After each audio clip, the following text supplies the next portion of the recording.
Hi, good day everyone. I'm Mary Jane Haramilia and I will be discussing about the promotional materials online and PowerPoint. Okay.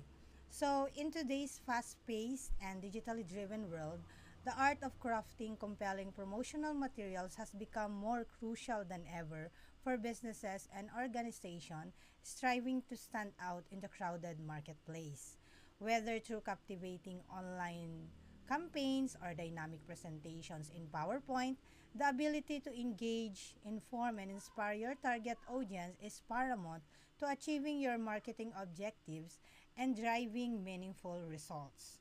So, throughout our discussion today, we'll explore the power of promotional materials in capturing attention, strengthening brand identity, and driving engagement.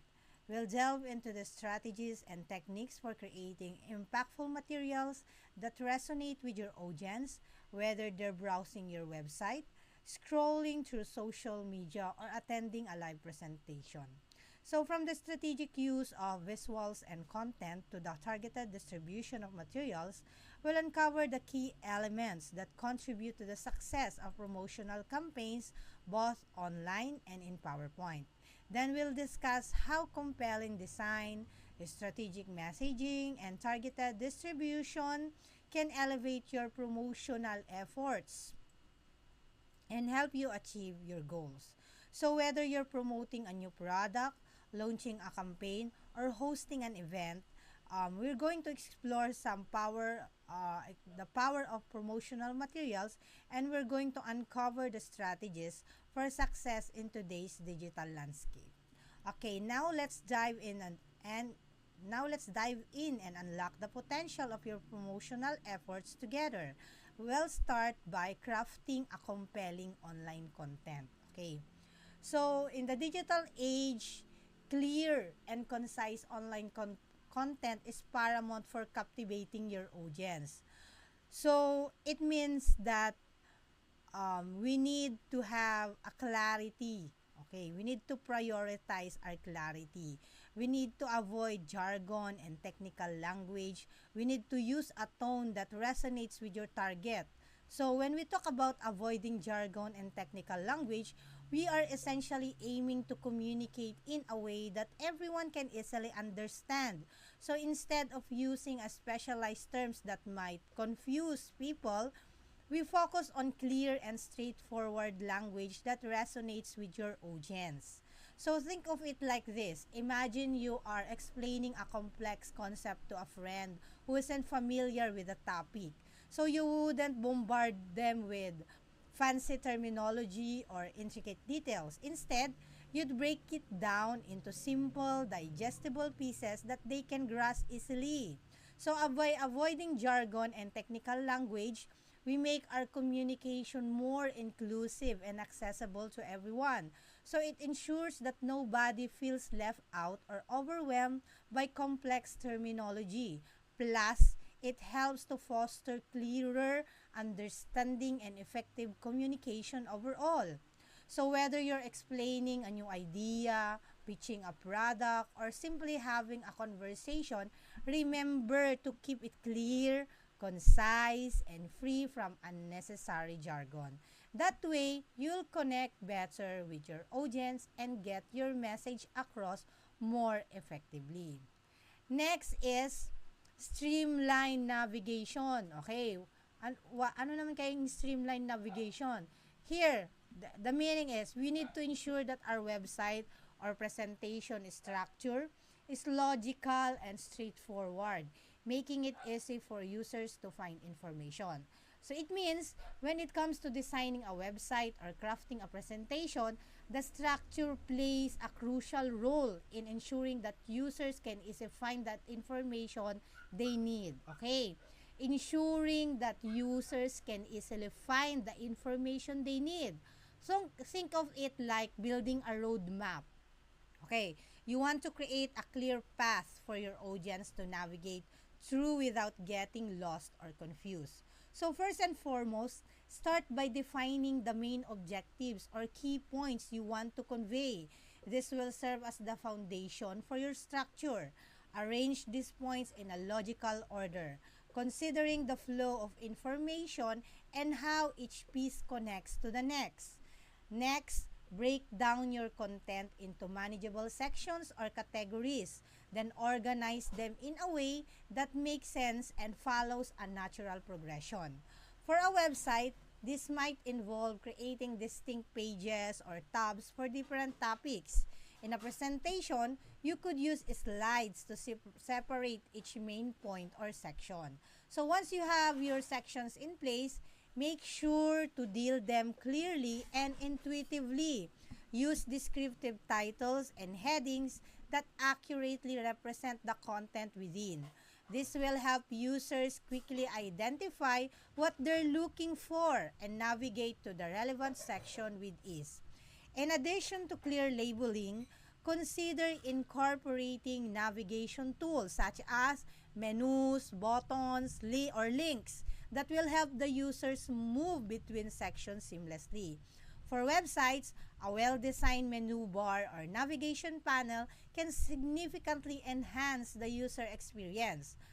In presentations, you can use hyperlinks or interactive elements to allow for easy navigation between slides.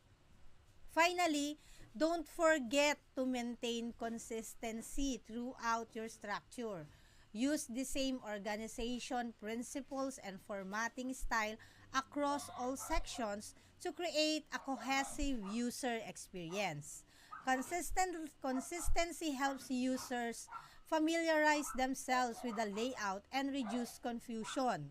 So by following these principles and ensuring a logical and straightforward structure, you can create a website or a presentation that is user-friendly and easy to navigate. This in turn enhances the overall effectiveness of your communication and leaves a positive impression on your audience. Last, we need to enhance the readability. Okay.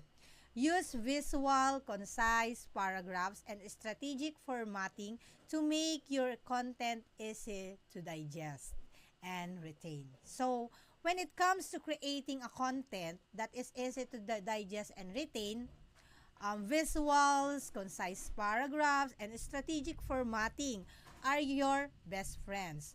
Let's break it down how of each these elements can contribute to an effective communication strategy. First is the visuals. Okay, incorporating visuals such as images, infographics, charts, or videos can greatly enhance the comprehension and retention of information because visuals not only make your content more engaging, but also it helps to convey complex concepts in a simplified manner. For example, instead of describing a process with text alone, you could use a flow chart or diagram to visualize each steps. So visuals provide a quick way for your audience to grasp key points, making your content more memorable and impactful. And about the concise paragraphs, we don't need to add too long paragraphs because long paragraphs can be daunting to readers and may cause them to lose interest or skim through your content. So by keeping paragraphs concise and focused, you make it easier for readers to follow along and absorb the information. Your aim is to communicate each idea in a clear and succinct manner using simple language whenever possible. So by incorporating visuals, concise paragraphs, strategic formatting into your content, you create a more engaging and accessible experience for your audience. This not only makes your content easier to digest and retain, but also increase the likelihood that your message will resonate with readers and leave a lasting impression. Next is designing for the web principles user experience. So it's very important that before you decide to develop or to create a website, you need to think of the user. Sino nga ba yung mga gagamit? Okay. we need to think that not all users are high-tech or they are very common or familiar with technology. Some has disabilities. Okay. So web designs must prioritize first accessibility to ensure that all users can navigate and engage with the content. Clear, readable typography and intuitive information architecture are key to making a website accessible. Okay, we need to prioritize accessibility in a web design because it is essential to ensure that all users, regardless of their abilities or limitations, can effectively navigate and engage with the content. Okay, why is it important? Okay, um, as what I have said, not all, 'di ba? Not all has the ability to access it easily. Okay? So it should be user friendly. Okay? We need to use clear, readable typography. When we talk about typography, we're talking about the text that should be easy to read with a clear contrast between the text color and the background. Okay, this is particularly important for users with visual impairments who may rely on screen readers or magnification tools. Okay, using sans serif fonts and maintaining a consistent font size throughout the website can improve readability for all users. Additionally, avoiding overlay. Okay, yung mag-overlay ng decorative or complex fonts because we need to ensure that the text remains legible across different devices and screen sizes. Yun yung tinatawag natin na kailangan it should be responsive. Okay. Next is what is responsive design? Okay. When we talk about responsive design, it talks about how a website will adapt to any devices. Okay. Let's have an example. If I'm going to, I don't have a website here. Let me open a website. Okay. For example, this one. Okay. I'm going to open this one, or I'm going to open this one, the Celine Shop. Okay. So this is a website of a Celine Shop. Okay. If I want to open this one in a different devices, it should be responsive. Okay.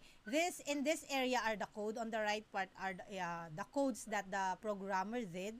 Okay. And this is where we check if a website is responsive or not. Okay.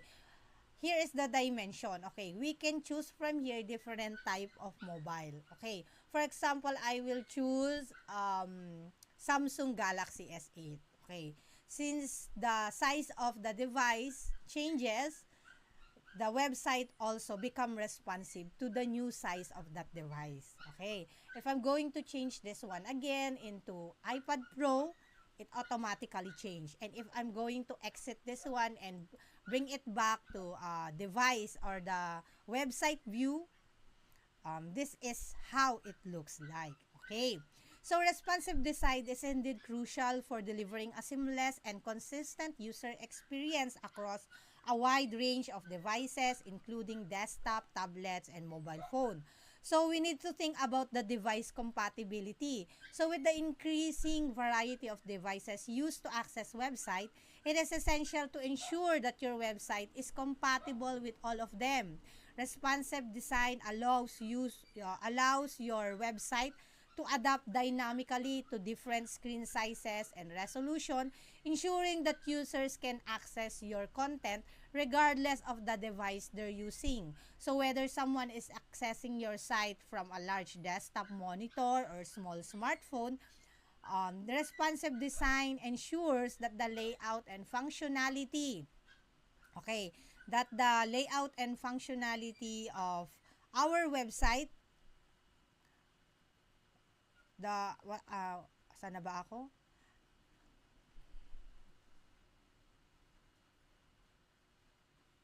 Designing.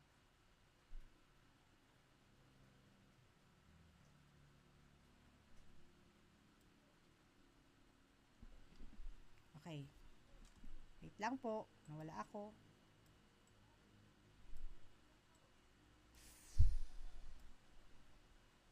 device compatibility. Okay. Responsive design allows your website to adapt dynamically to different screen sizes and resolutions, ensuring that users can access your content regardless of the device they're using. So whether someone is accessing your site from a large desktop, monitor, or a small smartphone screen, responsive design ensures that the layout and functionality remain intact, providing a consistent experience. So, this how we develop a website. Okay.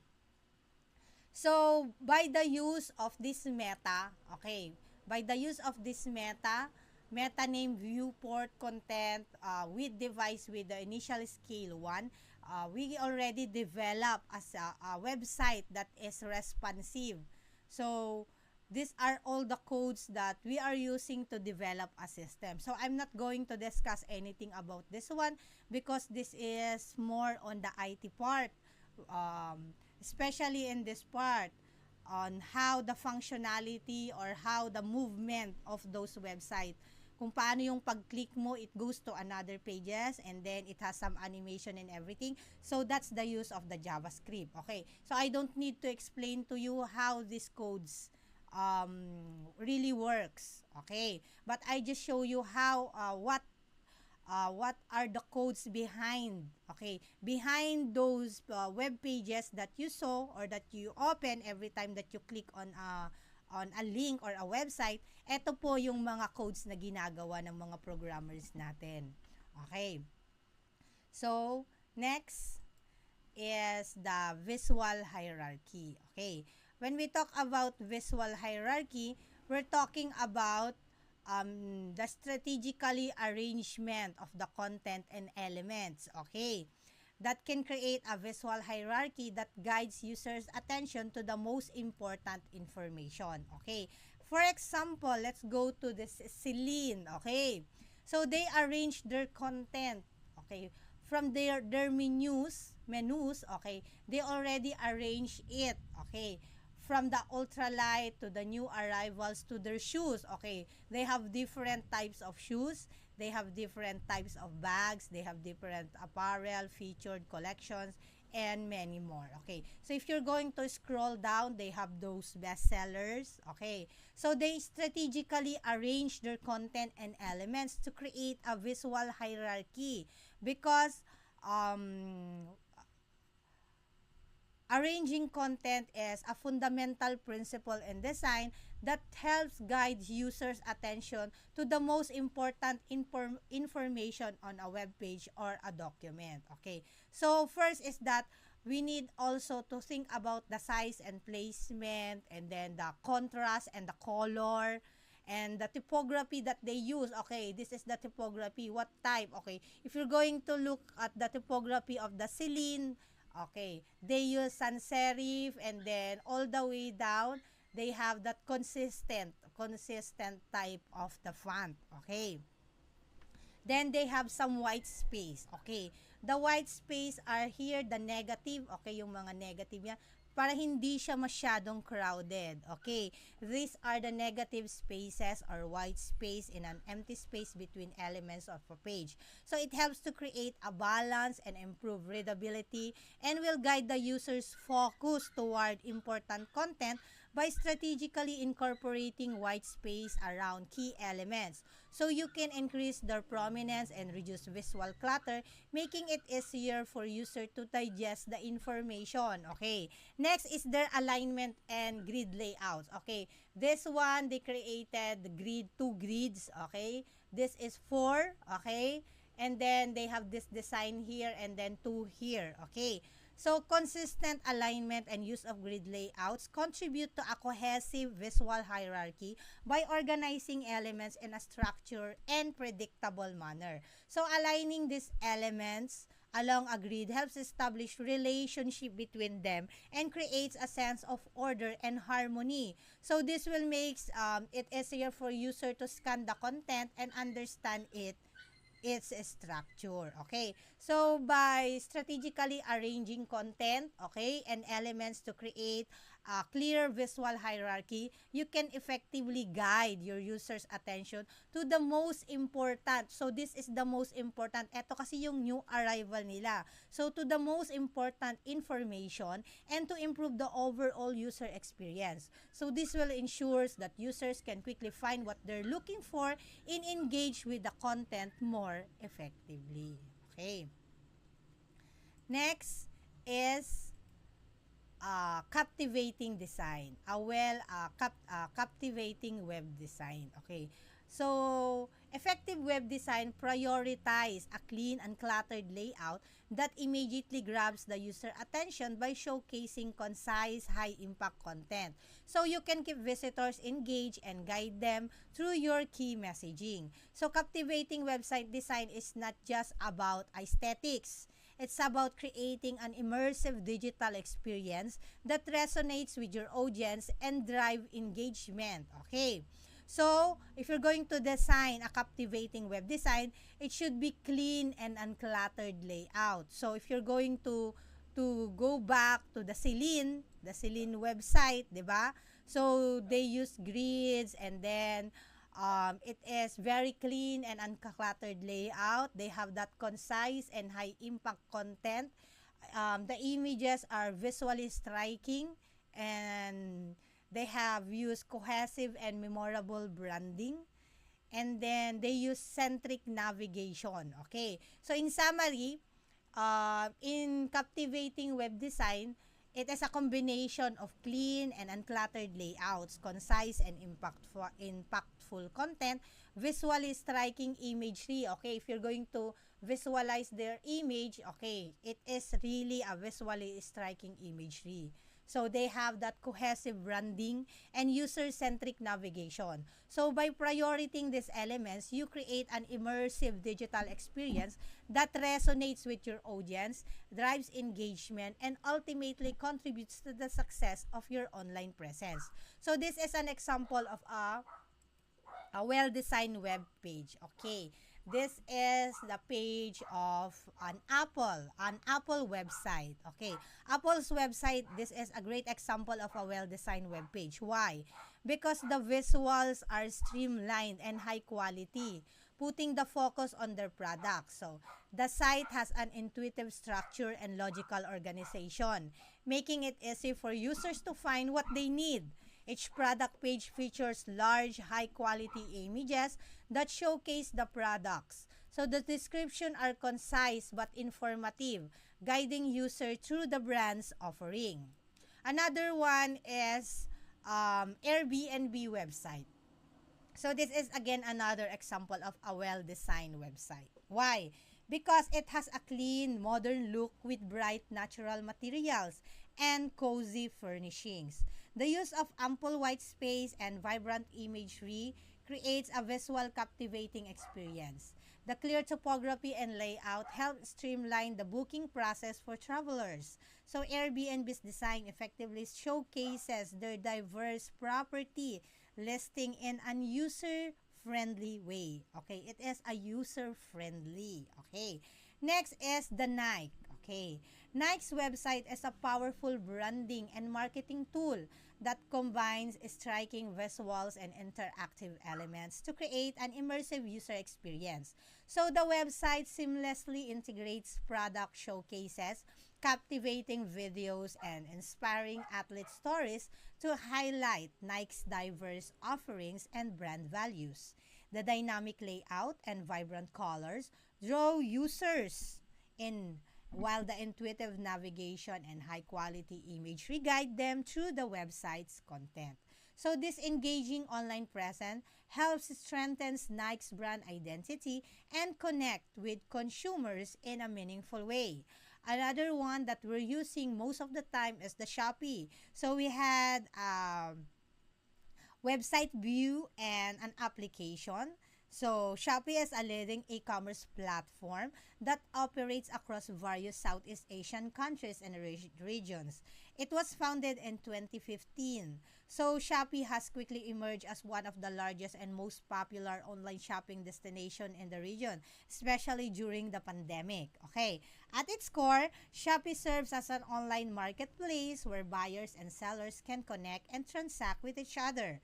So the platform offers a wide range of products across categories such as electronics, fashion, beauty, home and living, groceries, and more.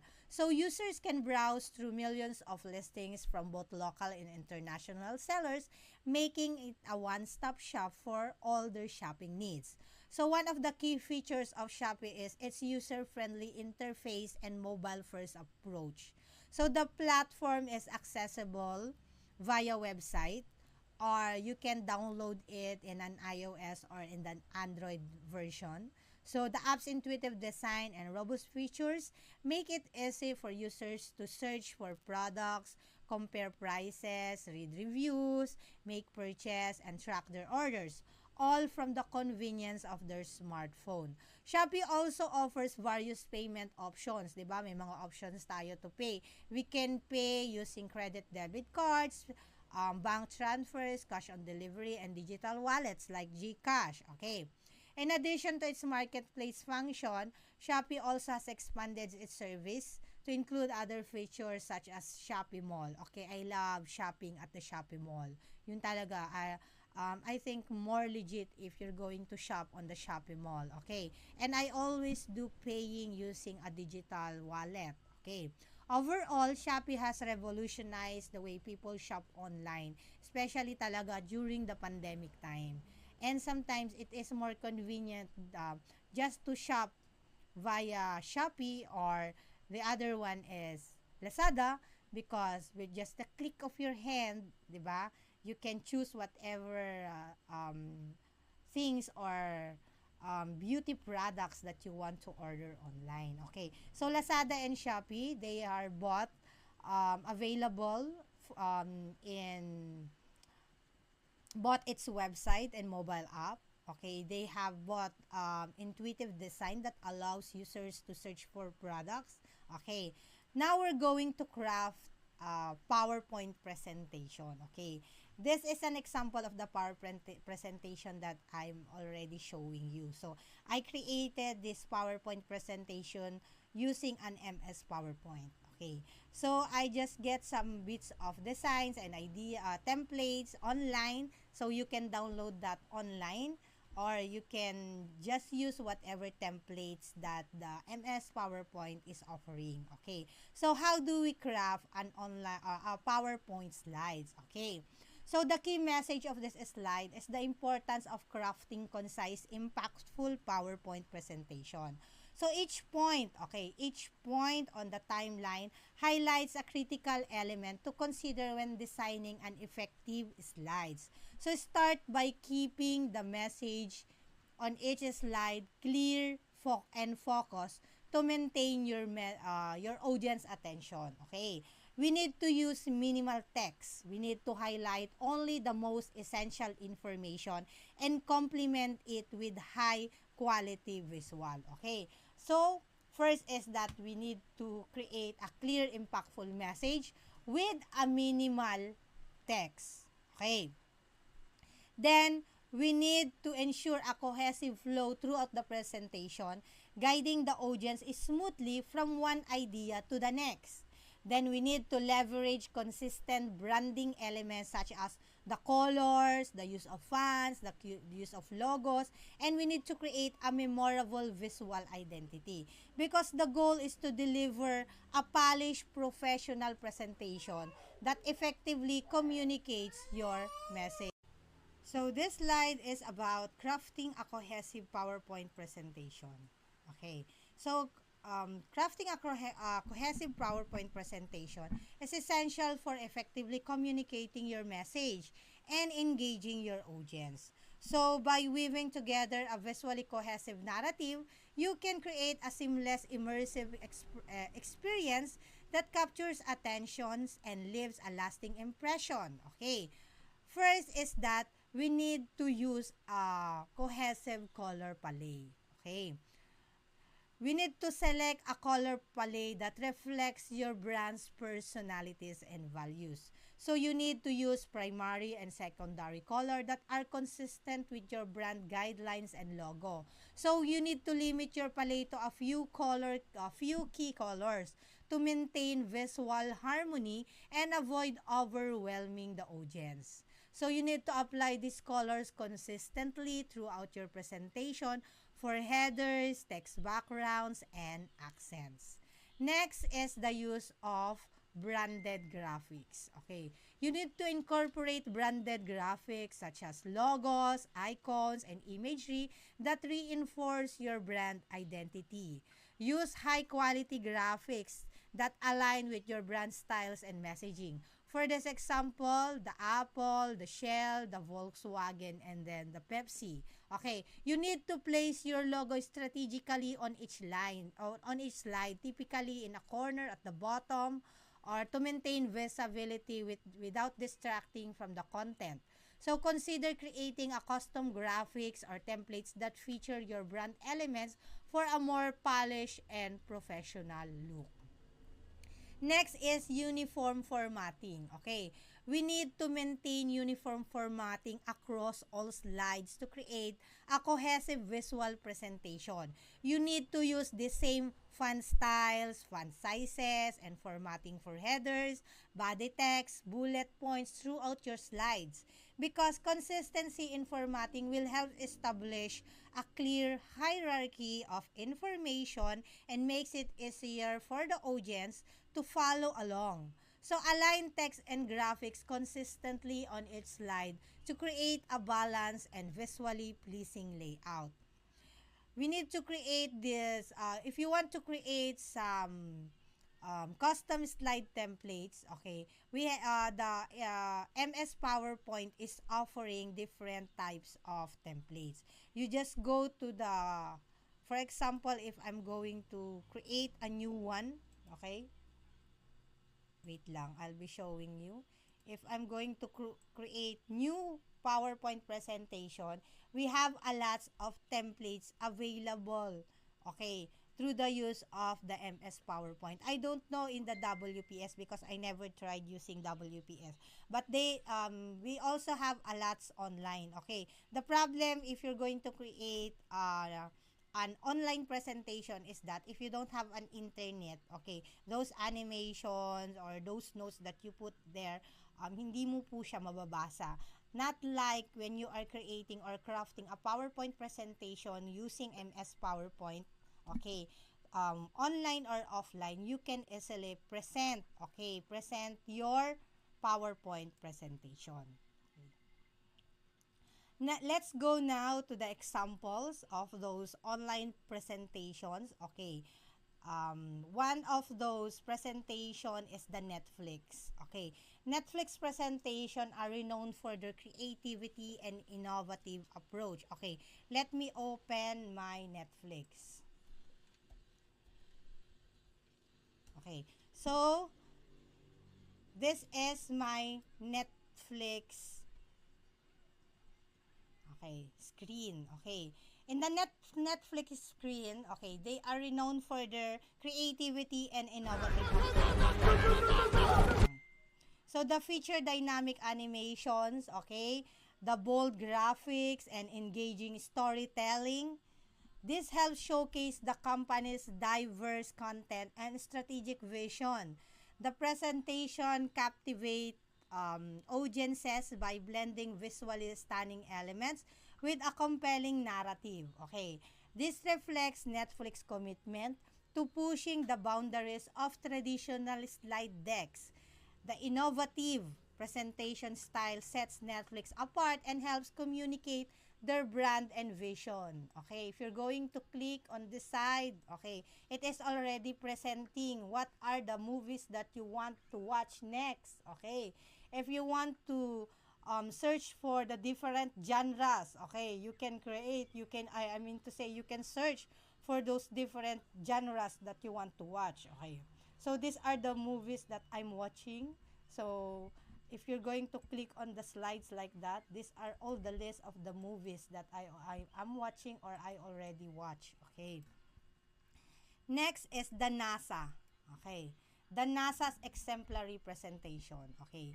NASA's presentation are renowned for their exceptional visual communication. So they leverage compelling imagery, intricate data visualization, and clean modern design. This allows them to effectively convey complex scientific concepts and achievements to their audiences. This allows them to, by blending striking photographs of space, exploration with insightful charts and diagrams, NASA's presentation captive viewers. Okay, because their presentation styles brings their awe-inspiring work to life in a powerful way. Okay, let's try to visit the NASA. Okay. Okay. So these are the updates. These are the grids that they use. Okay, if you want to read those articles, so it starts with the highlights, whatever they are highlighting, the priority. Okay, so they have here a presentation on their highlights. Ito, this one, this round here. These are all their highlights presentation. So they highlight whatever the presentation or the latest. Okay. So, seamless transition, the key to captivating PowerPoint presentation. Okay. So, ensuring a smooth logical flow between slides is crucial to keeping your audience engaged and focus on your key messages. Okay. Maintaining consistent branding throughout your presentation using elements like colors, fonts, and logos reinforces your brand and creates a polished professional look. Leveraging visual cues such as animations and slides transitions can guide your audience attention and emphasize important points, making your presentation more dynamic and engaging. Okay, so that is how to create or how to craft a captivating PowerPoint presentation. Next, I'm going to discuss about brochures. Okay, what are brochures? Brochures are an effective marketing tool to showcase your product or services. The key is to craft engaging, concise copy that captures your audience attention. So you need to use a high quality, visually striking imagery to complement your messaging. Leverage strategic layout and design elements to guide riders through your brochure and helps highlight your most important. So, lagi na lang, even in website, in PowerPoint, you need to highlight your most important information and create a polished professional look. Because a well-designed brochure can be a powerful way to communicate your key messages. Okay. So how are you going to showcase your brand? Okay, through the use of your brochure. Why? Um, it says that brochure serves as a powerful marketing tools for showcasing your brand, delivering compelling content, and engaging your target audience. So to effectively leverage brochures in your marketing strategy, it is crucial to ensure they are visually appealing, contain compelling content, convey targeted messaging, and maintain a professional quality. Okay, so how are we going to create a compelling content? Okay, we can create a compelling content with visually appealing design that will showcase your target messages, and it should be professional quality. Okay, by using, we can create that one using MS Word. Just very simple MS Word. Okay, just go to the new, okay, click on brochures. Okay, from here we had this trifold, twofold, trifold, sample or templates. So if I'm going to click one from here, halimbawa this one, this is a twofold. If I'm going to create this one, it the template will be downloaded. So this how it looks like. So this is the front and this will be what's inside. So if you're going to create a brochure, it is much better if you're going to use MS Word, especially if you're going to print that one. Okay, you can create also in different application online. The problem is that if you're going to download that in an image and paste it in the MS Word, there are some instances that not not all the designs will be printed on the size of that bond paper that you're going to print. Kasi I already tried or I already experienced creating brochure in Canva, and then when I download that image and paste it in Word to be printed, hindi niya nakukuha lahat ng space doon sa bond paper. Not like in MS Word, once you print this one, whatever the size that you use in creating that brochure, if you're going to print that one, um, that will also be the output. Okay. So if you're going to showcase your brand using brochure, if you want that in a compelling content, if you want to target your messages, if you want it visually appealing, okay, try using MS Word. Okay. Next is the creation of newsletter. Okay.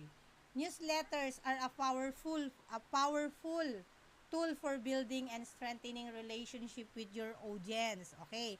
So by creating engaging informative content that provides real value, you can foster loyalty and keep your brand at the forefront of your customers' minds. So newsletters allows you to share updates, insights, and inclusive content that keeps your audience coming back. Okay, some website, meron po siyang mga part doon wherein newsletter are also added. Okay, because they are not just used for promotional, not just for promotional, but to deliver content that is genuinely helpful and interesting. Okay, so when you are creating a newsletter, you can do that again in the MS Word. Okay, we're just going to go to the new and then type here newsletter. Okay, so it has millions depending on the category that you want if you want to create a newsletter. Okay, so these are all the example. You can change those images and the content of it. It depends on the message that um, you are distributing or you are giving to your audience. Okay. So newsletters nurturing relationship. These are a powerful way to nurture relationship with your audience. So kailangan it should be consistent schedule. So you need to establish a regular cadence for distributing your newsletter to maintain engagement. Okay. You need to do the targeted content. Okay. You need to think of your audience specific interests and needs to ensure that the newsletter provides value and keeps them engaged. Okay. It should be tracking key metrics like open rates, click-through rates, and subscriber growth. Allows you to measure the impact of your newsletter and make iterative improvements. So an engaging design or an engaging visual design with a clean layout and eye-catching visual helps capture and retain your readers' attention. Next is by creating a flyer. Okay, this is a flyer by Bongbong Marcos. Okay, so it the flyer showcase Bongbong Marcos on an interview by the DZRH. Okay, so if you're going to visualize this one, they use the combination of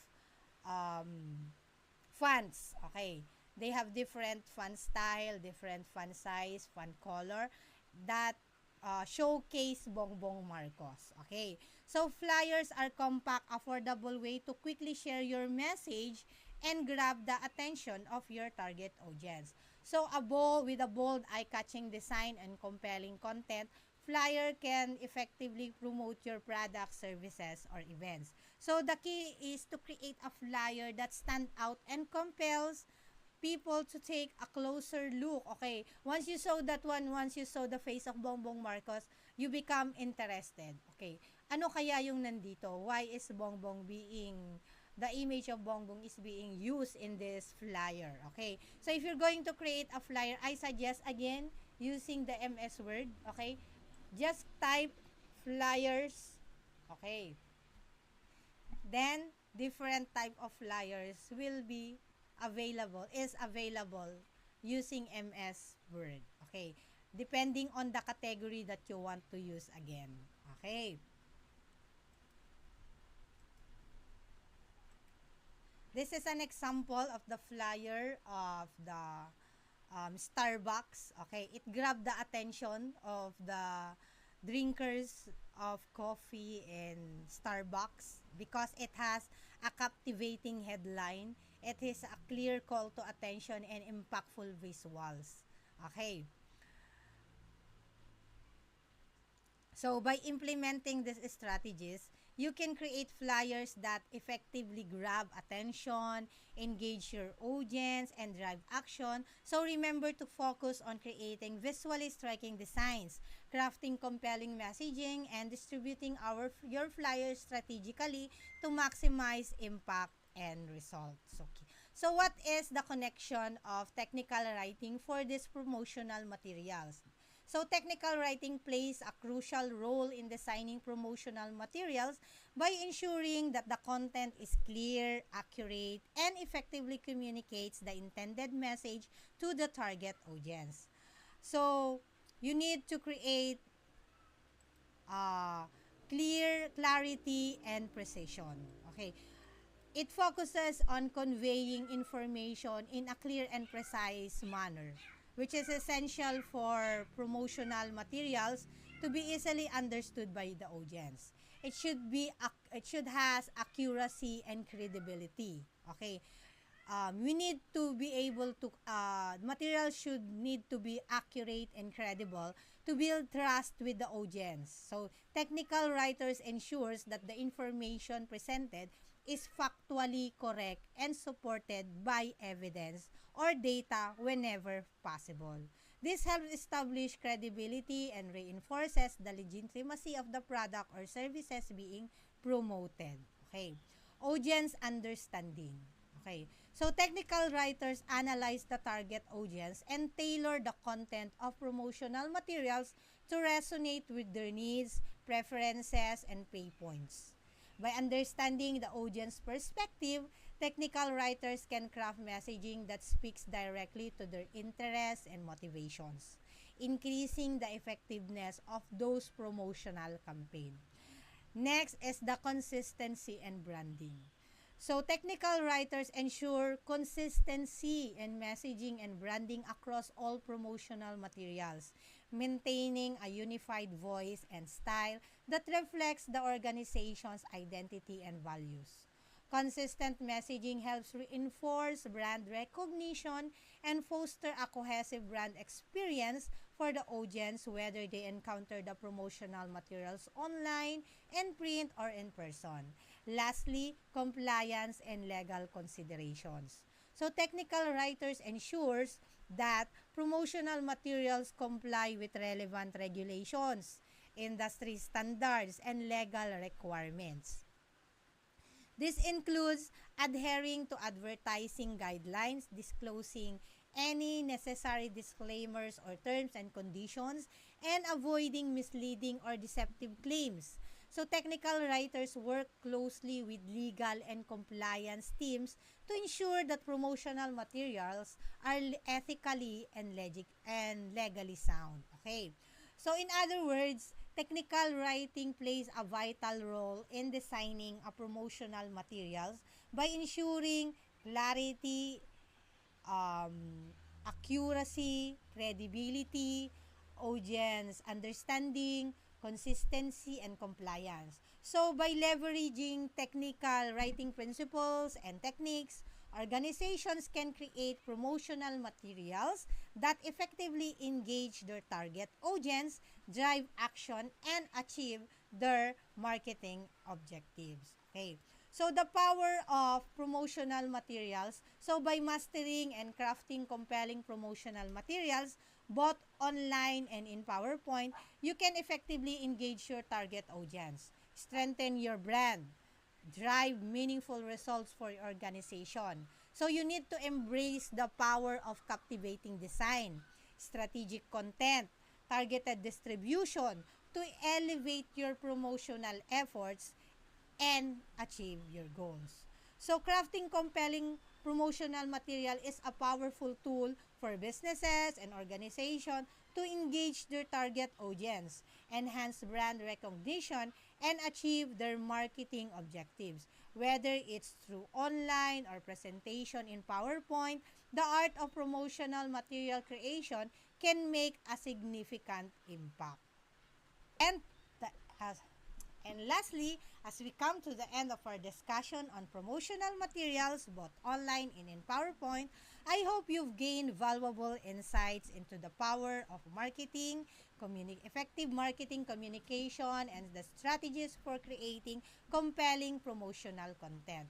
Because in today's digital age, the ability to capture attention, engage your audience, and drive meaningful results is more important than ever. Whether through captivating online campaigns or dynamic presentation in PowerPoint, promotional materials play a pivotal role in shaping perceptions, building brand identity, and driving action. So from the strategic use of visuals and content to the targeted distribution of materials, we've explored the key elements that contribute to the success of promotional campaigns. So by embracing compelling design, strategic messaging, and targeted distribution, you can elevate your promotional efforts and achieve your marketing objectives with confidence. So as you move forward, remember the importance of understanding your audience, aligning your messaging with your brand identity, and continually refining your strategies based on feedbacks and analytics. With the right approach and commitment to excellence, you have the power to create a promotional materials that resonate with your audience. So I think that's the end of my presentation. Should you have any questions or queries, you can send me message through Messenger, Gmail, or through my CP number. Thank you and have a nice day, everyone.